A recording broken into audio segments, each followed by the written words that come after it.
Il la gardait bien à l'abri des regards. Ce mardi matin, la fourmi géante fait enfin son apparition. Un grand jouet mécanique qui vient rejoindre les autres pensionnaires de la galerie pour le plus grand plaisir des machinistes d'abord. La première fois qu'on l'a sorti dans la rue, on était tous en train de courir autour comme des enfants vraiment à Noël, qui courent autour de leurs petits jouets, quoi. Maxime et ses collègues ont jusqu'à samedi pour dompter leur nouveau joujou. C'est vraiment manuel, il n'y a pas d'aide de l'hydraulique, donc il y a vraiment un coup de main à prendre. 4 mètres de long, presque autant de large, 5 personnes à bord, une à terre pour la téléguider. La fourmi devrait surprendre le public. Elle est très mobile et l'intérêt c'est qu'elle va venir percuter la visite des visiteurs de la galerie et à un moment la porte va s'ouvrir et la fourmi va traverser le public va se pousser de tous les côtés. On pense que ça va être un temps fort de la visite de la galerie. Maquette hier, la fourmi est devenue aujourd'hui réalité. En sera-t-il de même pour l'arbre au héron ? 50 mètres de diamètre, 35 de haut, l'arbre gigantesque doit devenir l'attraction majeure des machines en 2019. Les bestioles de la galerie s'inséreront dans son univers, mais son coût est lui aussi énorme, 36 millions d'euros. Que décidera le futur maire de Nantes, mise en chantier ou abandon du projet? L'UMP Laurence Garnier a assuré qu'il n'était pas raisonnable d'investir cette somme dans le prochain mandat.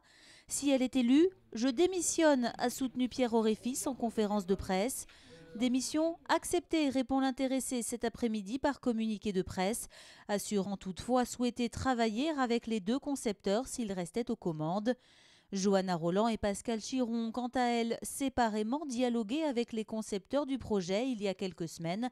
Une démarche saluée par Pierre Oréfis. On a trouvé que c'était intéressant, intelligent, parce que c'est un projet qui est lourd à construire. Il faut rassembler toutes les collectivités locales, trouver des financements privés, trouver une part d'autofinancement. Voilà, donc la décision est à prendre l'année prochaine.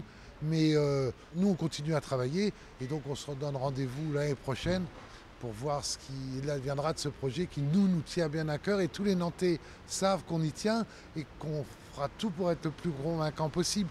Mais ce n'est pas nous qui décidons. Ils ne décideront pas, mais ils doivent convaincre et vite. Le chantier doit être lancé dans 1 an au plus tard pour ouvrir en 2019. C'est pas un effet de style, on dit que le premier argument c'est un argument économique. Parce qu'avec l'arbre au héron, on arriverait à 1 million de billets vendus par an et que les retombées économiques sont énormes sur la ville et que l'arbre au héron, en dehors de son financement, les retombées sont telles et la dynamique est telle autour du tourisme et de la culture que ça serait une erreur économique de ne pas le faire. Voilà. Mais ça, c'est notre argumentaire. Se renouveler pour continuer à attirer du monde, c'est le second argument des concepteurs des machines de Lille. Après le succès de l'éléphant et du carrousel, conforté par les bons chiffres de fréquentation, l'équipe veut continuer à faire rêver le public et envisage difficilement l'avenir sans la concrétisation de l'arbre au héron.